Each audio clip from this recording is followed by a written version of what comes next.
In this video, I'm going to teach you the 3 key elements in the triple jump that you guys must understand to help improve your jump by feet at a time.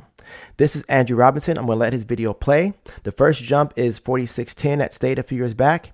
And you can see his flaws here. If you didn't, then he's doing good. But you now see the difference in his jumping. So let's break down what's actually happening.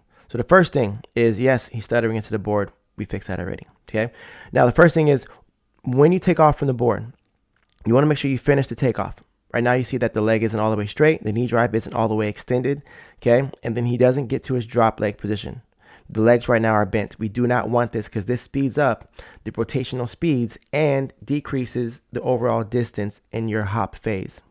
The next thing is going to be once he makes contact on the ground and gets to his step phase, he extends here. This looks good. Most coaches and athletes would say this is great. What's wrong with it?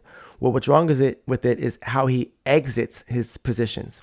So now going into the ground, you can see that he attacks his foot and steps downwards, shown here. Okay. The problem with this is, I'm going to use an analogy. Imagine a skateboard and trying to gain speed. The ground is moving at a certain speed. What you're trying to do is catch the ground at that speed or faster to keep you in rhythm of gaining speed on the skateboard. When it comes to the triple jump, it's the same concept. Right now, the ground is moving underneath him. And when he puts his foot down, this is going to break his speed because it's not moving at the speed or faster than the ground is moving. So you want to paw the ground. Going into the pit, okay, knee drive is there. Problem is, the second his knee gets to a push or extend, he then pulls it back. And now he looks good in posture. But the thing is, he didn't finish his push away from the ground to finish this jump. Either way, this jump was 46 feet 10 inches from my full approach. Moving forward, now we're at a short approach. Now you see the drop leg is activated. Okay.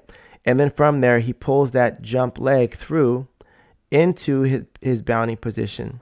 You see that it's out in front of him, so he can paw.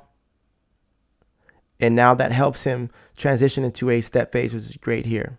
And then from there, he opens up. Again, he's matching the speed of the ground and catching that to where he's able to make contact.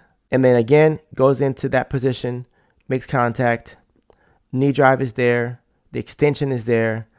Posture is there. And now he's simply matching those knees together to finish his landing. And there's his improvement. To learn more information like this and more detail and behind the scenes footage, please make sure to subscribe to my Jump Lab community of jumpers, coaches, and so much more. Click the link in the description. I'll see you inside.